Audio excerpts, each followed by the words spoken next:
I thought I was losing my mind when I saw my son, Derek, and daughter-in-law, Cassie, whispering in our kitchen at 2 in the morning. The security camera had been broken for months, but I'd finally called a technician to fix it without telling anyone. When I checked the footage the next day, my blood turned to ice. There they were, carefully measuring something into my coffee jar. The same coffee I'd been drinking every morning for weeks. The same coffee that had been making me feel confused, dizzy, and forgetful. They were poisoning me. My name is Ainsley, and at 68 years old, I never imagined I'd be telling a story like this. But life has a way of surprising us, doesn't it? Sometimes those surprises come wrapped in betrayal so deep it takes your breath away. 3 years ago, when my husband Frank passed away from what we thought was cancer, Derek stepped up in ways that made my heart swell with pride. He was 42, then strong and capable with calloused hands from years in construction work. He held me when I cried, helped arrange the funeral, and stayed close during those dark months when grief felt like it might swallow me whole. Our house in suburban Ohio had been Frank's pride and joy. A solid brick colonial worth about $800,000 nestled on Maple Street with mature oak trees lining the front yard. Frank had worked 2 jobs for 30 years to pay it off, and when he died, it became my sanctuary. The mortgage was long gone, the property taxes manageable on my Social Security and Frank's pension. I thought I was set for life. Derek and Cassie had been married for 8 years by then. Cassie worked as a dental hygienist at Dr. Brennan's office across town, always impeccably dressed, with her auburn hair pulled back in a neat ponytail. She had this way of speaking softly that made people lean in to listen, and I'd always appreciated how she seemed to genuinely care about family. When Derek lost his construction job 18 months ago, it seemed natural for them to move in temporarily. The housing market was tough, they said, and they needed time to get back on their feet. I had 4 bedrooms and only needed 1. Why wouldn't I help my only child? Looking back now, I can see how carefully they orchestrated everything. It started small, Derek insisting on making my morning coffee because I'd done enough for everyone my whole life. Cassie suggesting I skip my evening walks because the neighborhood wasn't as safe as it used to be. Little comments about how I seemed tired, how I should let them handle the grocery shopping, how maybe I shouldn't drive so much anymore. The symptoms began subtly. First, I'd forget where I put my reading glasses. Then I'd walk into rooms and forget why I'd come there. My neighbor, Mrs. Patterson, would wave from her garden, and I'd stare blankly for a moment before remembering her name. The dizziness started around month 3, sudden waves that would make me grab the kitchen counter for support. Derek would rush to my side during these episodes, his face creased with concern. "Mom, maybe we should call Dr. Martinez," he'd say, referring to my longtime physician. But somehow we never quite got around to making that appointment. There was always something. Derek's job interviews, Cassie's dental conference, a family emergency that took priority. My daily routine became predictable in ways it never had been before. Every morning at 7 sharp, Derek would appear in the kitchen with my coffee, a perfect blend of cream and sugar, exactly how Frank used to make it. I'd sip it while Derek scrambled eggs or toasted bread, and we'd chat about his job prospects or Cassie's patients. But those conversations started feeling strange. Derek would mention things I supposedly said that I couldn't remember saying. He'd reference plans we'd made that seemed fuzzy in my mind. When I questioned him, his expression would shift to patient concern, the way you might look at a child who'd forgotten their homework. Cassie's approach was different but equally effective. She'd sit beside me on the sofa after dinner, taking my hands in hers. "Ainsley," she'd say in that soft voice, "you seem so stressed lately. Maybe it's time to think about getting some help around here. You shouldn't have to worry about maintaining this big house all by yourself." The neighbors began noticing changes too. Mrs. Patterson, who'd lived next door for 25 years, started speaking to me more slowly, enunciating each word as if I might not understand. Mr. Kowalski from across the street would ask Derek how I was doing instead of asking me directly. I could see the concern in their eyes, the way they'd exchange glances when they thought I wasn't looking. My sister Margaret called from Florida every Sunday, but Derek often answered the phone first. "Mom's resting," he'd tell her, or She had a rough day. Maybe try calling tomorrow. When I did talk to Margaret, I found myself struggling to follow our conversations. Words that should have come easily felt thick and clumsy in my mouth. The medical episodes intensified as weeks passed. I'd be fine one moment, then suddenly feel like the world was spinning. My thoughts would scatter like leaves in the wind, and simple tasks became monumentally difficult. Derek and Cassie's concern deepened. Accordingly, their suggestions about getting help becoming more frequent and more urgent. Through it all, I trusted Derek completely. He was my flesh and blood Frank's son, the little boy who used to bring me dandelions from the backyard and call them bouquets. When your child looks you in the eye and tells you they're worried about your health, when they speak with such genuine love and fear in their voice, how can you not believe them? But then came the day that changed everything. I was looking for my pruning shears to trim the rose bushes Frank had planted, and I decided to check Derek's truck in case he'd borrowed them for yard work. The vehicle was unlocked, and I was rummaging through the glove compartment when my fingers closed around a folded document I didn't recognize. It was a real estate appraisal for my house dated just 1 week earlier. The estimated value was $850,000, more than I'd expected. But what made my blood run cold were the handwritten notes in the margins: elderly owner requiring assisted living placement, and motivated seller due to health concerns, and quick sale possible. I stood there in the driveway holding that paper with shaking hands as my perfect world crumbled around me. The morning coffee Derek made with such care, the concerned conversations about my health, the gentle suggestions about getting help. Suddenly, everything looked different, like viewing a familiar painting from a new angle and realizing you'd been seeing it wrong all along. That night, when Derek returned from his latest job interview, I was waiting at the kitchen table with the appraisal spread out before me. The look of shock that flashed across his face lasted only a second before his expression shifted to that familiar mask of patient concern. "Mom," Derek said, setting down his keys with deliberate care. "Where did you find that?" His voice was steady, but I caught the slight tremor underneath. 3 years of grief had taught me to notice the small things, the cracks in people's composures when they thought they were being strong. "I was looking for my pruning shears in your truck," I said, keeping my own voice level. "Derek, why do you have an appraisal of my house?" He pulled out the chair across from me, the same chair where Frank used to sit for breakfast. "Mom, I can explain. Cassie and I have been worried about your episodes. We thought maybe if we understood what your assets were, we could better plan for your care." My care. The words felt foreign in my mouth. Cassie appeared in the doorway as if summoned, still wearing her dental hygienist uniform with tiny cartoon teeth printed on the scrub top. "Ainsley, honey, we've been so concerned about you. Yesterday you couldn't remember where you put your medication, and last week you left the stove burner on for 3 hours. Had I done those things? The memories felt foggy, uncertain, like trying to grasp smoke. "I don't remember that."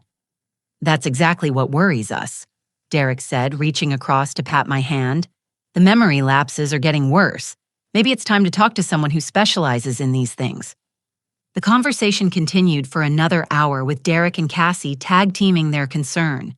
They painted a picture of a woman losing her grip on reality, someone who needed protection from herself. They spoke of doctor visits and assessments, of exploring options and making sure you're safe. By the time we went to bed, I almost believed them. Almost. The next morning brought a phone call that cemented their narrative. Dr. Hamilton, a family friend who'd known Derek since childhood, had an opening for an appointment. Not with Dr. Martinez, my physician of 15 years, but with Dr. Hamilton, who specialized in geriatric care. "We've already explained your symptoms," Cassie said as we drove to the appointment. "We didn't want you to have to go through all that again. It's so exhausting for you." Dr. Hamilton's office smelled like antiseptic and old magazines. He was a slight man with graying temples and kind eyes behind wire-rimmed glasses. Derek and Cassie spoke to him privately, first their voices low and urgent beyond the examination room door. When they emerged, Dr. Hamilton's expression was grave. The examination was thorough but felt predetermined. Every question seemed designed to highlight my confusion every test meant to demonstrate my declining abilities. When Dr. Hamilton asked me to remember 3 words, apple penny table, I found my mind strangely blank, as if the words had dissolved the moment he spoke them. Mrs. Hartwell. Dr. Hamilton said finally, I'm going to prescribe some mild medication to help with your anxiety. Sometimes stress can worsen memory issues, and if we can reduce that stress, we might see some improvement. The prescription was for lorazepam, a sedative that would help me sleep better. Derek filled it immediately, and I began taking the small white pills each evening with my dinner. The medication made everything worse. My thoughts became even more scattered, my coordination more unsteady. I stopped calling Margaret altogether. The effort of following a conversation felt overwhelming. Derek began handling all the household finances, gently taking my checkbook and credit cards to reduce the stress of managing money. Cassie started making phone calls in the evening, her voice carrying through the house as she researched assisted living facilities. We want somewhere really nice for her, she'd say into the phone. Money isn't the primary concern when we want quality care. The irony wasn't lost on me even in my medicated haze. Money wasn't a concern because it wasn't their money being spent. My mail started disappearing. Derek claimed there were issues with the postal service packages being stolen from porches, important documents going missing. He'd drive to the post office himself to collect everything, sorting through it, before bringing me what he deemed necessary. The final straw came when my car wouldn't start 3 days in a row. Derek examined it with the expertise of someone who'd worked construction for 20 years, pronouncing the battery dead, the starter failing multiple problems that would cost more to fix than the car was worth. Maybe it's time to think about not driving anymore, Mom, he said, wiping grease from his hands with a shop rag. These old cars become money pits. And honestly, with your depth perception issues lately, I'd feel better if you weren't on the road. I felt like a prisoner in my own home, dependent on Derek and Cassie, for everything from groceries to medical appointments. The woman who'd raised a son, managed a household, and worked part-time at the library for 30 years had apparently become incompetent overnight. But incompetent people don't notice when their caregivers make mistakes, and Derek made a big one. I was cleaning his bedroom, something I'd always done out of habit, when I decided to organize his dresser drawers. Frank had been meticulous about organization, and I'd inherited that trait. Derek's sock drawer was chaos. White athletic socks mixed with dress socks, everything tangled together. As I separated the socks into neat piles, my hand brushed against something hard hidden beneath a stack of undershirts. I pulled out a cell phone I'd never seen before. Not Derek's usual iPhone with its cracked screen protector, but a basic Android device with a black case. My fingers trembled as I powered it on. The phone was password protected, but Derek had never been clever with passwords. I tried his birthday, then Cassie's, then our old house number from when he was growing up. The 3rd attempt worked. The text message history made my blood freeze in my veins. Derek, the old lady's getting worse. Doc says we can move forward with the plan soon. Tony, how much longer I need that money, man? My creditors aren't patient. Derek, Cassie thinks another month, maybe 2. We have to be careful, can't look rushed. Tony, what about the sister in Florida? She been calling? Derek handled. I screen all calls now. She thinks Mom's just tired. Tony, good. Once we get power of attorney, how fast can we flip the house? Derek, 3 weeks if we price it right. Maybe 700 if we need to move quick. The conversation went back for months. Page after page of planning, scheming, discussing my mental state, like I was livestock being prepped for market. Tony Ricci, Derek's former business partner who'd lost money in a failed contracting venture, was apparently the 3rd member of their conspiracy. They discussed medication schedules, doctor appointments, even how to stage my episodes for maximum effect. Cassie had access to various sedatives through her dental office, and they'd been experimenting with dosages to create the right level of confusion without causing obvious harm. The most chilling messages were the recent ones discussing timelines and logistics. They planned to have me declared mentally incompetent within the next 30 days, sell the house immediately, and place me in the cheapest nursing facility they could find. The proceeds would be split 3 ways after care costs were deducted. I sat on Derek's bed holding that phone, and for the first time in months, my mind felt completely clear. The fog of confusion lifted like morning mist, and I saw the situation with brutal clarity. My son, my only child, the boy I'd loved and protected and sacrificed for, was systematically destroying my life for money. But they'd made one critical error. They assumed I was already too far gone to fight back. They were about to learn how wrong they were. I spent the next 3 hours reading every text message on that hidden phone, and what I discovered was worse than my darkest imaginings. The conspiracy wasn't just about money, it was about complete control of my life, and it had been in motion for far longer than I'd realized. The earliest messages dated back 8 months shortly after Derek and Cassie moved in. Tony Ricci had apparently approached Derek with the scheme, knowing that Derek was desperate financially and that I owned valuable property outright. What started as casual conversations about my age and health had evolved into a detailed plan to systematically undermine my mental capacity. Derek, she trusts me completely, still thinks I'm her little boy. Tony, perfect. The trust makes everything easier. How's her health otherwise? Derek, good, which is the problem. She could live another 20 years easy. Tony, not if she's mentally incompetent and living in a state facility. Those places aren't known for their longevity rates. The callousness of that exchange hit me like a physical blow. They weren't just planning to steal my house and money. They were planning to warehouse me in a substandard facility where I'd deteriorate quickly and die forgotten. Cassie's involvement was more sophisticated than I'd given her credit for. As a dental hygienist, she had access to various medications and understood their effects. The text messages revealed she'd been gradually introducing sedatives and confusion-inducing drugs into my morning coffee, carefully calibrating the doses to create specific symptoms at predictable times. Cassie, increased the dose today. She was really out of it by 10 a.m. Derek, perfect.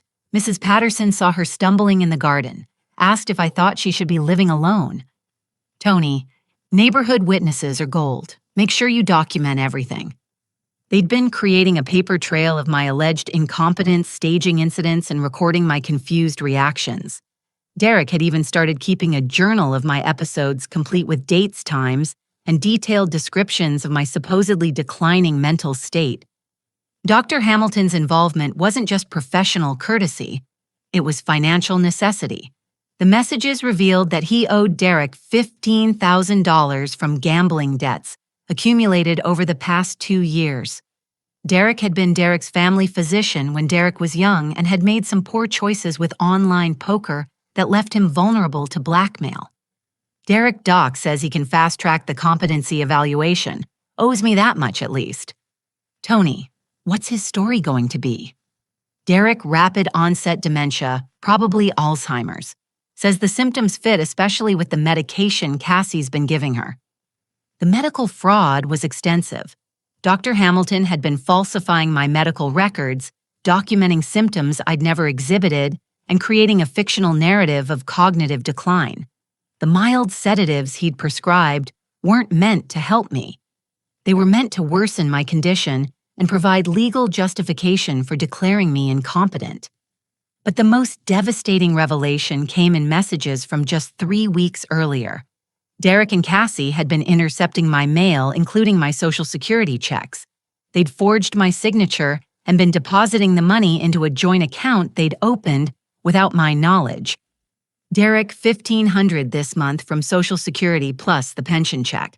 She hasn't even noticed. Cassie, how much total now? Derek, just over 15 grand. Plus we've been using her credit cards for groceries and gas. She's too confused to check statements. Tony, small potatoes compared to the house money, but every bit helps.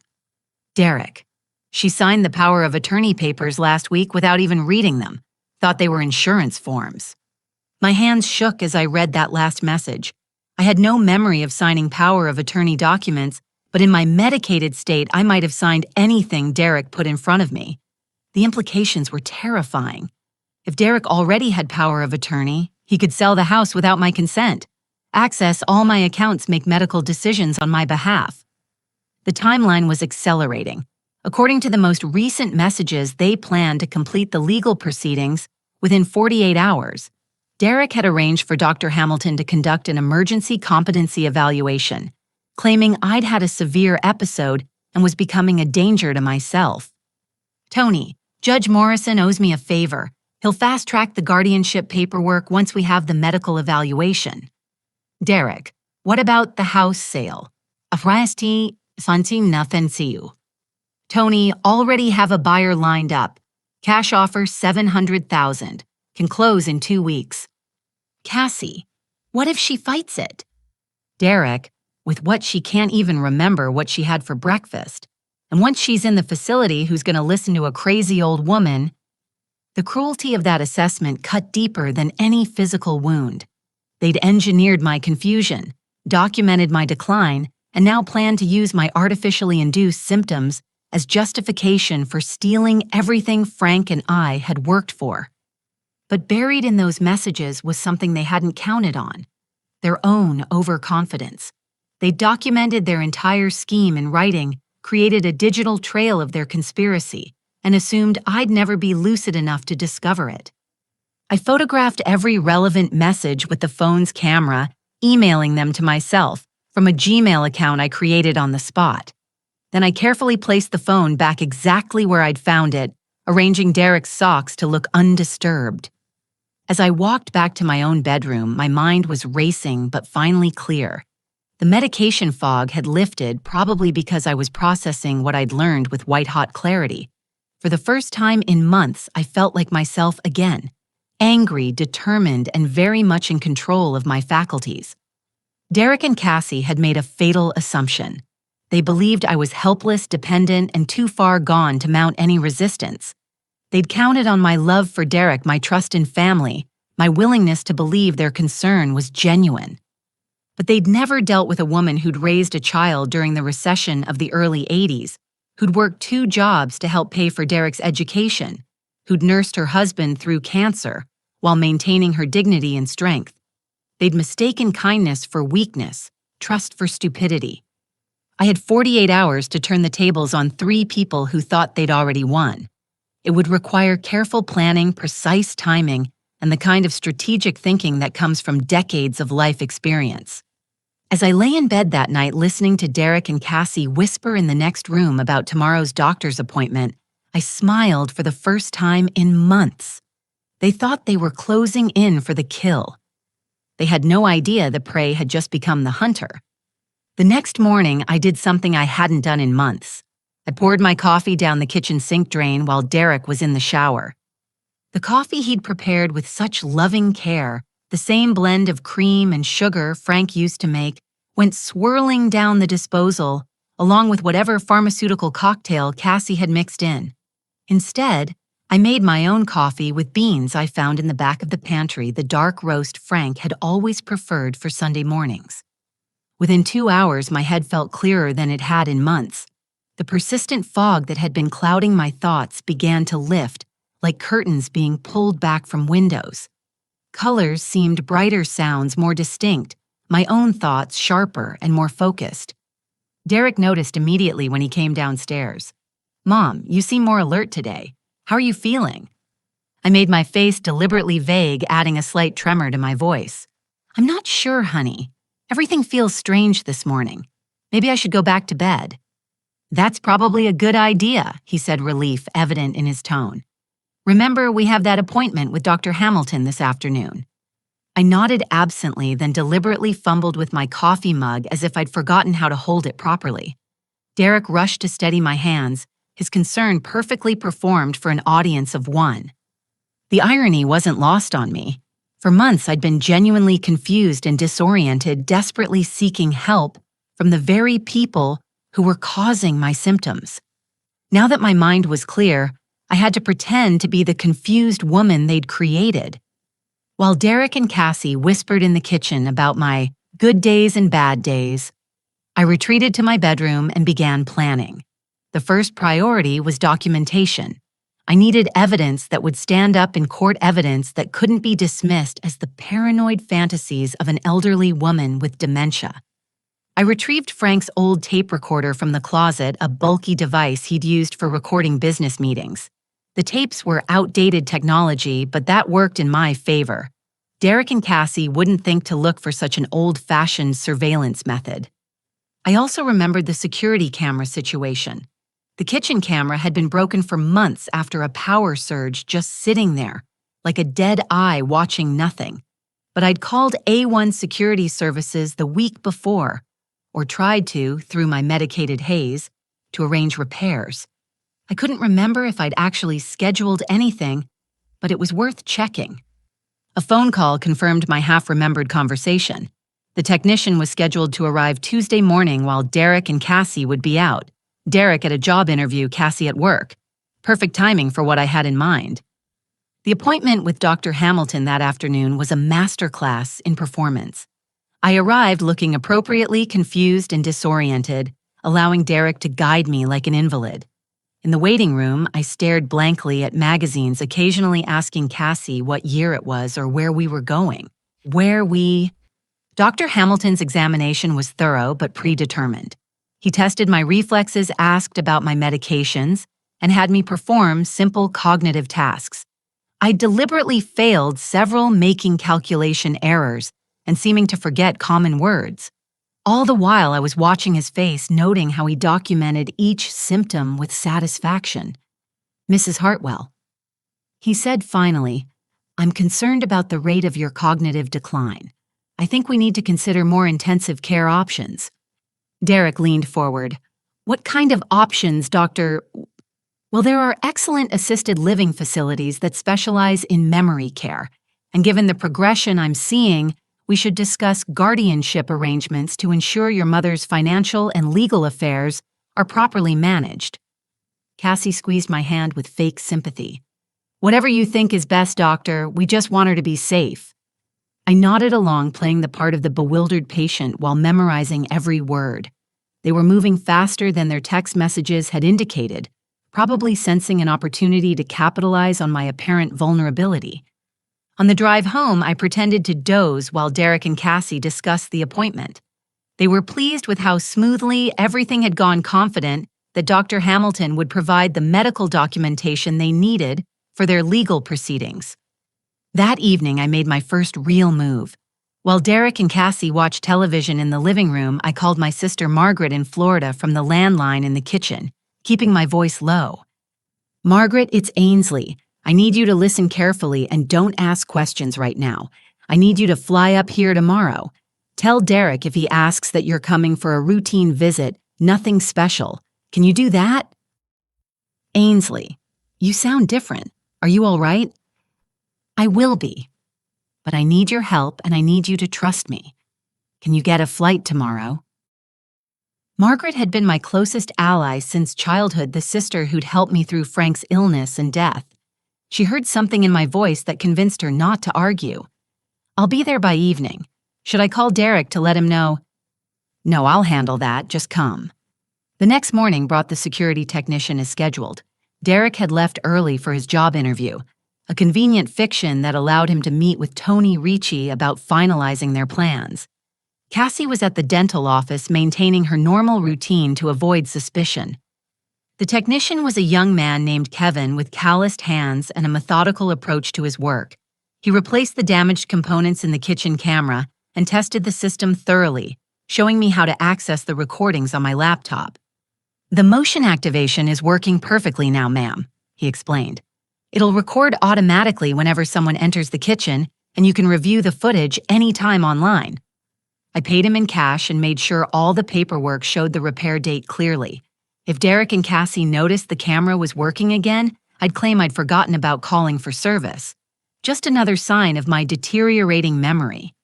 Margaret arrived that evening as promised, taking a taxi from the airport. Derek seemed genuinely pleased to see her, probably viewing her visit as validation of his concerned son routine. Margaret played along, perfectly expressing worry about my health and praising Derek for being such a devoted caregiver. But when we were alone in my bedroom later, Margaret's tone changed completely. All right, Ainsley, tell me what's really going on. You sounded completely different on the phone yesterday, more like yourself than you have in months. I told her everything. The hidden phone, the text messages, the medication in my coffee, the planned theft of my house and life savings. Margaret listened with growing horror occasionally, asking clarifying questions but never doubting my story. They're going to complete the legal paperwork in the next day or two, I explained. I need help gathering evidence, and I need a witness they can't discredit or intimidate. Margaret's expression hardened. She'd been a high school principal for 30 years before retiring, and she knew how to handle crisis situations. What do you need me to do? We stayed up until nearly 2 in the morning planning our strategy. Margaret would maintain her concerned sister act while helping me document Derek and Cassie's activities. We'd position recording devices around the house, photograph important documents, and create a comprehensive record of their conspiracy. The real breakthrough came the next day when Derek's overconfidence led to a crucial mistake.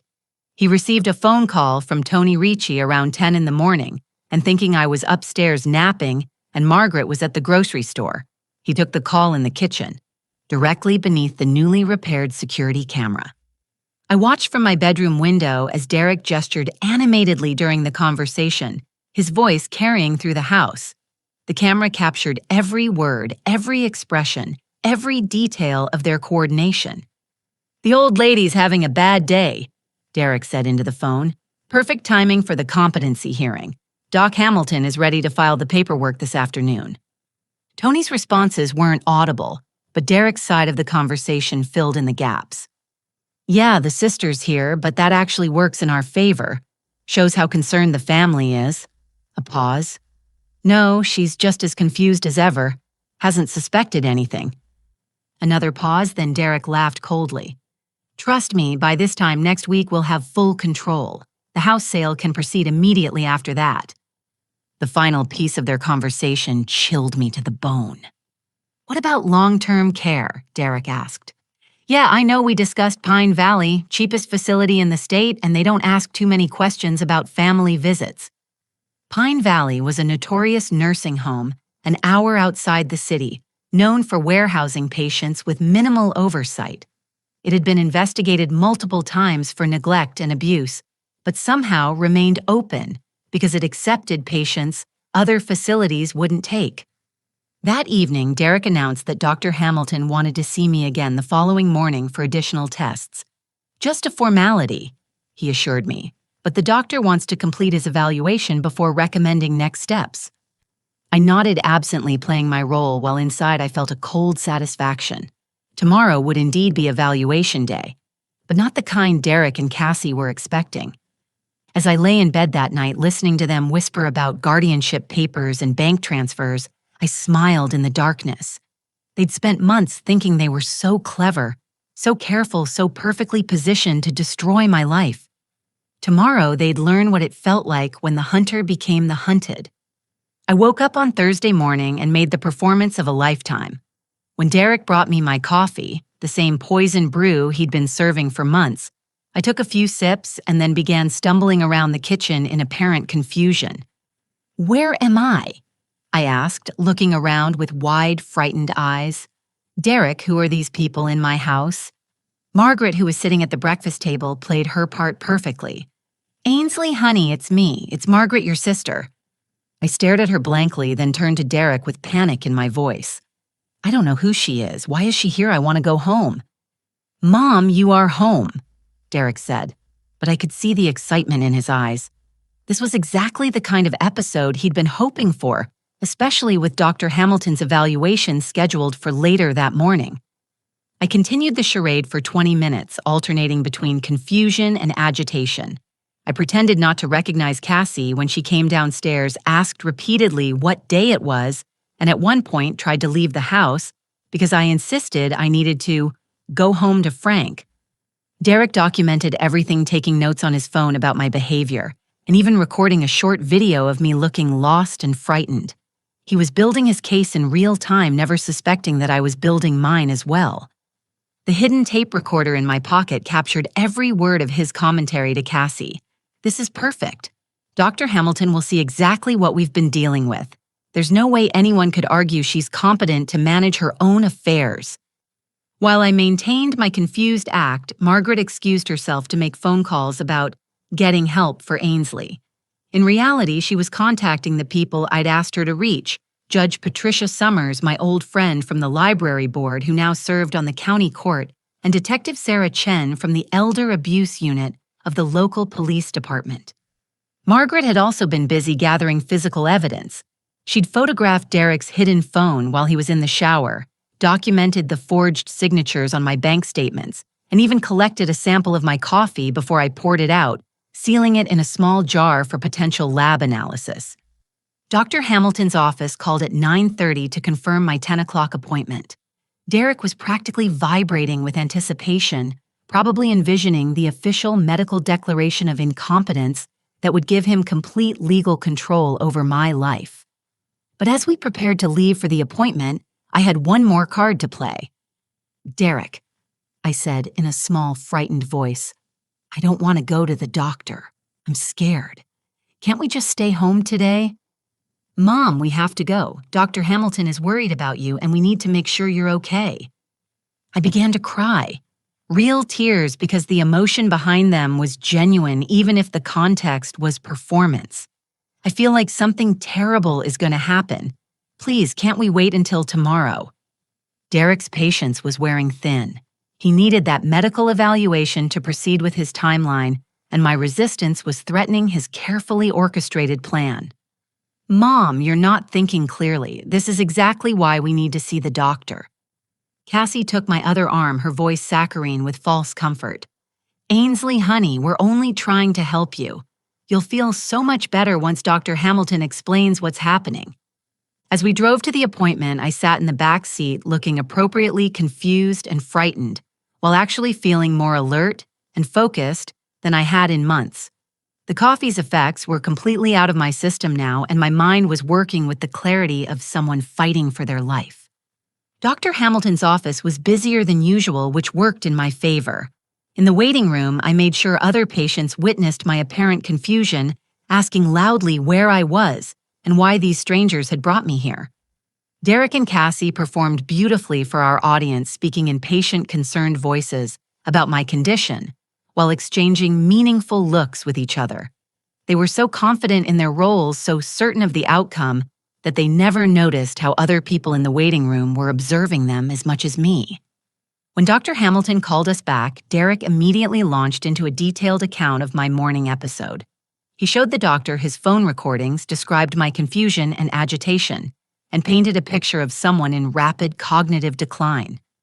"She didn't recognize her own sister this morning," Derek said, "and she keeps trying to leave the house to go home even though she is home." Dr. Hamilton nodded gravely, making notes in my file. But I noticed something Derek didn't.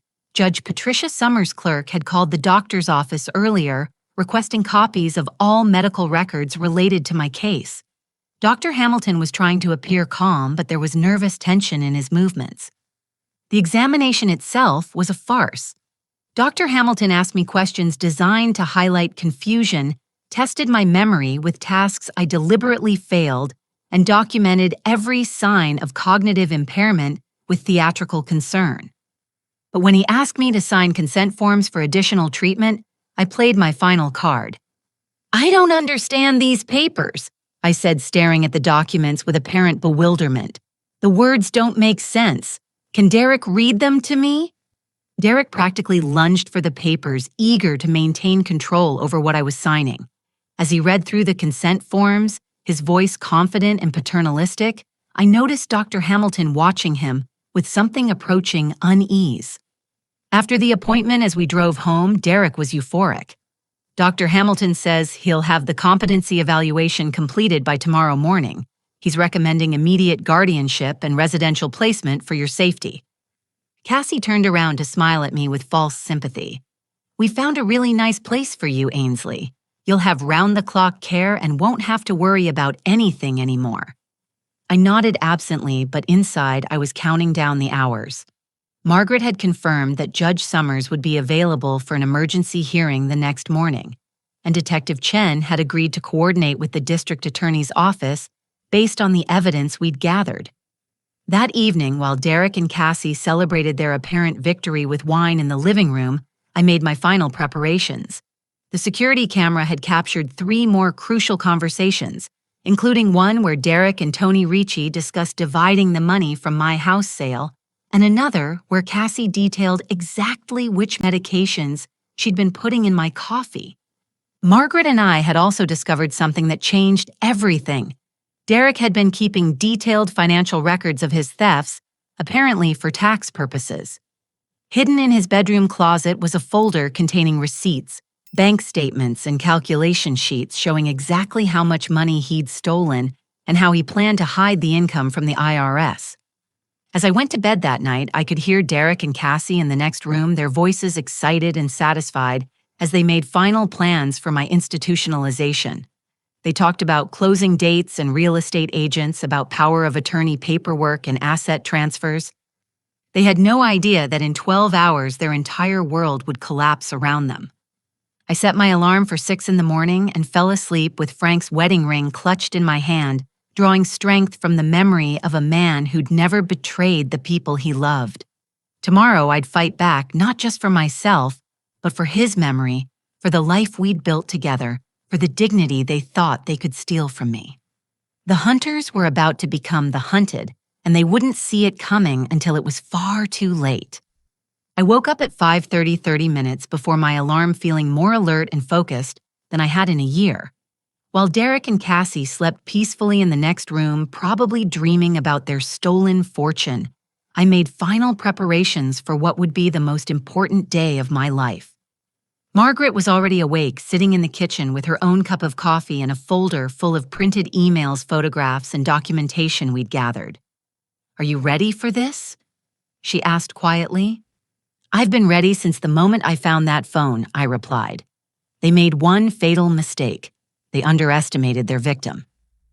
At 7 o'clock sharp, Derek appeared in the kitchen with my usual coffee, the same poisoned blend he'd been serving for months. This time I accepted it with a grateful smile and took several sips while he watched with satisfaction. "How are you feeling this morning, Mom?" he asked, his voice dripping with false concern. I blinked slowly, letting my face go slack. "Tired," I mumbled. "Everything feels fuzzy again." Within 30 minutes, I was displaying all the symptoms Derek expected: confusion, disorientation, difficulty forming coherent sentences. He documented everything eagerly, probably planning to share the evidence with Dr. Hamilton as proof of my declining condition. But at 8:15, something unexpected happened. The doorbell rang. Derek went to answer it, expecting perhaps a delivery or neighbor. Instead, he found Detective Sarah Chen from the Elder Abuse Unit, accompanied by 2 patrol officers and a representative from the district attorney's office. "Mr. Derek Hartwell." Detective Chen's voice carried through the house. "We need to speak with you about allegations of elder abuse and financial fraud." I heard Derek's sharp intake of breath, followed by Cassie's hurried footsteps as she rushed downstairs. "Officers, I think there's been some mistake," Derek said, his voice strained, but attempting calm. "My mother has severe dementia, and I'm afraid she sometimes makes confused accusations." "Actually, Mr. Hartwell, the allegations come from multiple sources," Detective Chen replied. "We'd like to speak with Mrs. Ainsley Hartwell privately, and we have a warrant to search the premises." Margaret stood up from the kitchen table. "Detective Chen, I'm Margaret Walsh, Ainsley's sister. We've been expecting you." The look of shock on Derek's face was worth months of suffering. Cassie went pale, her hands trembling as she clutched the stair railing. They'd been so confident in their plan, so certain of my helplessness, that the possibility of resistance had never seriously occurred to them. "Mom," Derek said, turning to me with desperation creeping into his voice. "Tell these officers you're fine. Tell them you don't know what they're talking about." I looked up at him with perfect clarity, my eyes sharp and focused for the first time in his presence in months. "Hello, Derek," I said in a steady, strong voice. "I think it's time we had an honest conversation." The transformation was immediate and devastating.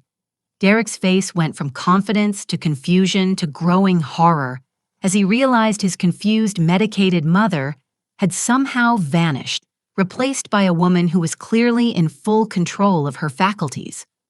Detective Chen stepped forward. "Mrs. Hartwell, are you able to speak with us about your son's activities?" "I'm completely able," I replied, standing up with none of the shakiness Derek had grown accustomed to seeing. "In fact, I've been documenting those activities for the past week." Margaret opened her folder and began laying out evidence on the kitchen table. Photographs of Derek's hidden phone, printouts of his text messages with Tony Ricci bank statements showing forged signatures and medication bottles, with Cassie's fingerprints that we'd carefully preserved. "This is impossible," Cassie whispered. "She's been confused for months. She can barely remember her own name most days." "That's because you've been drugging her coffee," Detective Chen said matter-of-factly. "We had the remaining contents analyzed yesterday. Lorazepam diphenhydramine and low doses of scopolamine, a combination designed to cause confusion and memory loss without obvious physical symptoms." The security camera footage was perhaps the most damning evidence. On my laptop screen, Derek and Cassie could watch themselves measuring white powder into my coffee jar, discussing their timeline for stealing my house, and coordinating with Tony Ricci about laundering the proceeds. Dr. Hamilton arrived 20 minutes later, summoned by Derek in a panicked phone call. He walked into a scene that must have felt surreal. The confused elderly patient he'd been planning to declare incompetent was now giving a lucid, detailed statement to police about his role in a conspiracy to defraud her. "Dr. Hamilton," I said pleasantly as he entered the kitchen. "Thank you for coming. I think Detective Chen has some questions about the gambling debts Derek has been holding over your head." The doctor's face crumpled. Faced with the choice between prison time and cooperation, he chose the latter, providing a full confession about falsifying my medical records and accepting bribes to support Derek's guardianship petition. Tony Ricci was arrested at his apartment an hour later, caught in the middle of transferring stolen money from my Social Security checks to an offshore account. His phone contained the same incriminating text message chain that Derek had been so careless about preserving. The most satisfying moment came when Derek tried to maintain his innocent act, even as the evidence mounted against him. "Mom, you have to understand, we were only trying to help you. We were worried about your safety." I looked at him across the kitchen table where he'd served me poisoned coffee every morning for months, where he'd systematically planned to destroy my life while looking me in the eye and calling me Mom.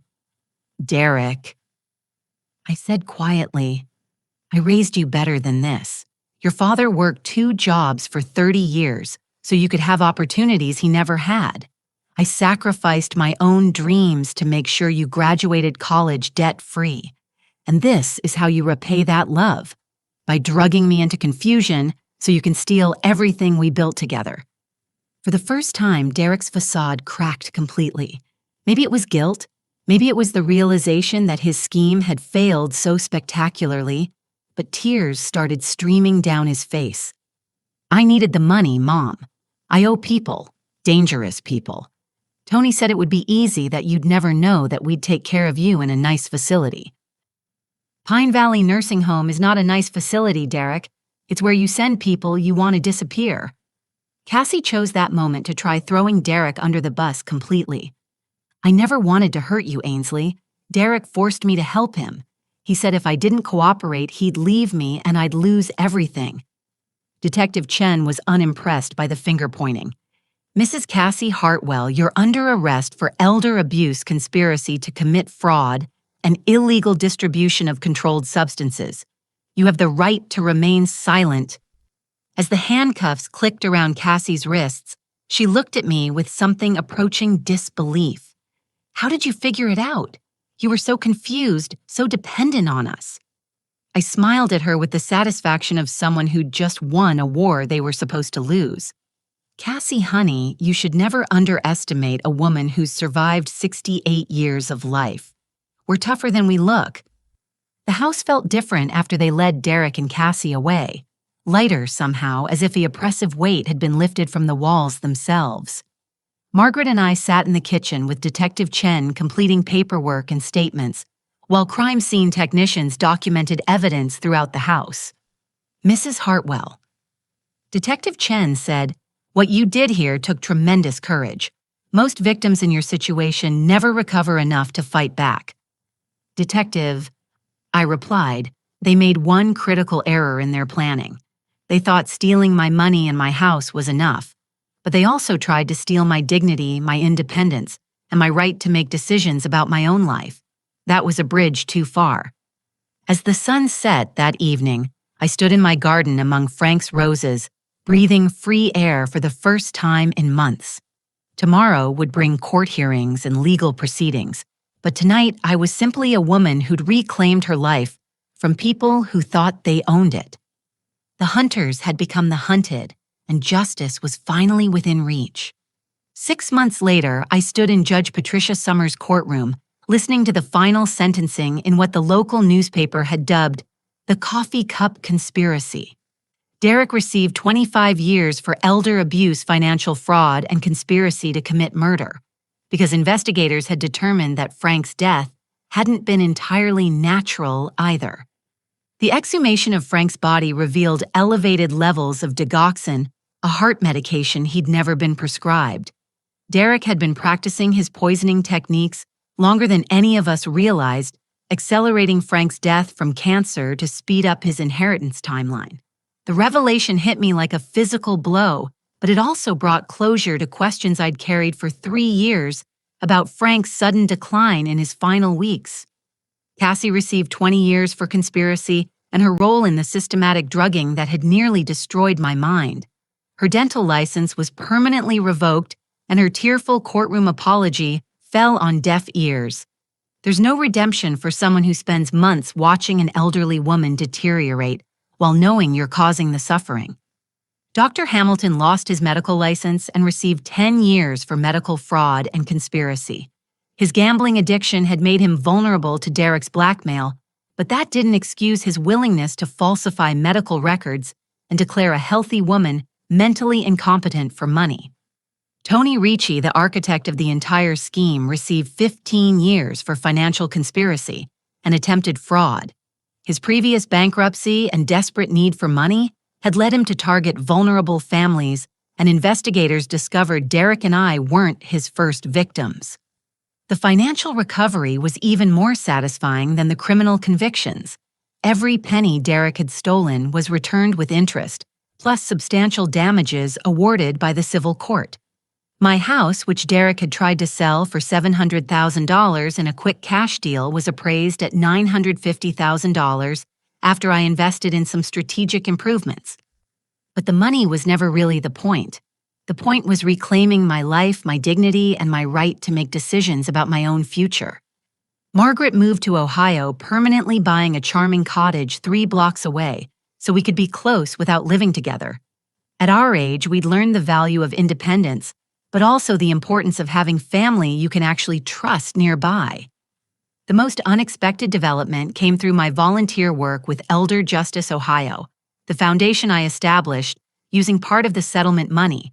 While helping other seniors navigate financial scams and family manipulation, I met Edward Castellanos, a 72-year-old widower whose own children had attempted something similar. Edward's situation had been different. His daughter and son-in-law had tried to convince him he was developing Alzheimer's so they could gain control of his successful restaurant business. But like me, he'd fought back, exposed their scheme, and reclaimed his life. Our friendship developed slowly, built on mutual respect and shared experience, rather than loneliness or convenience. Edward understood the particular betrayal of being victimized by your own children, the way it reshapes your ability to trust and love. We both carried scars, but we'd also both survived and thrived. 6 months after Derek's sentencing, Edward and I took a trip to Florida to visit my old neighborhood, driving in his restored 1978 Cadillac Eldorado. We weren't exactly dating. At our age, such terms seemed inadequate. But we were companions, friends, and perhaps something deeper that didn't need a label. The foundation work became my passion project. Working with Detective Chen and the District Attorney's Office, we developed education programs for seniors about financial exploitation and family manipulation. We trained bank employees to recognize signs of elder abuse, created support groups for victims, and lobbied for stronger legal protections.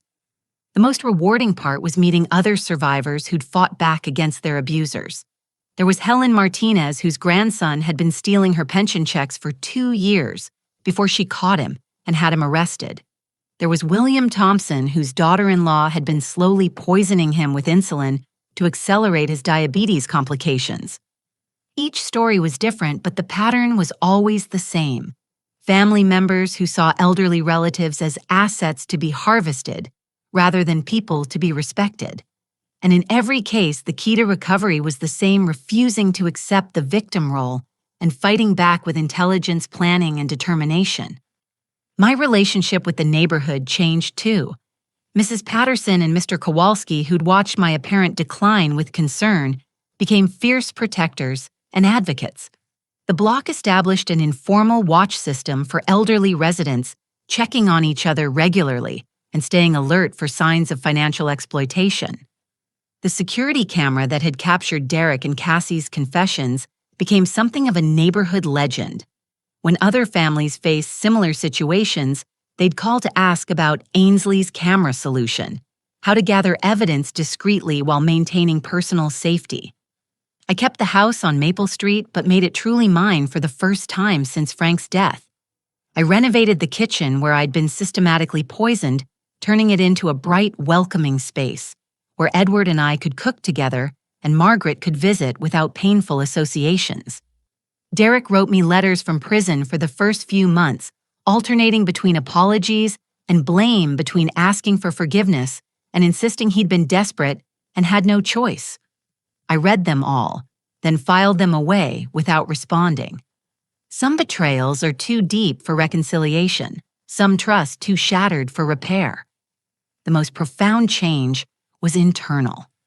For months, I'd believed I was losing my mind, becoming dependent and confused and helpless. The systematic gaslighting had undermined my confidence in my own perceptions, my ability to think clearly, my right to make decisions about my life. Reclaiming that mental clarity and self-trust was more valuable than any financial settlement. I was Ainsley Hartwell, survivor fighter woman who'd raised a family and built a life, and refused to go quietly into anyone else's vision of my future. The final court hearing was on a crisp October morning, exactly 1 year after I discovered Derek's hidden phone. Judge Summers closed the case with remarks about the importance of elder protection and the courage required to fight back against family manipulation. As I walked out of the courthouse with Margaret and Edward, reporters asked how it felt to have justice served. I thought about it for a moment, then gave them the answer I'd been preparing for months. Justice isn't just about punishment, I said. It's about reclaiming your life, your dignity, and your right to make your own choices. Nobody, not family, not caregivers, not anyone, has the right to decide you're too old, too confused, or too vulnerable to control your own destiny. Age gives us experience, not helplessness, and sometimes the greatest gift we can give ourselves is the courage to fight back when the people we love betray our trust.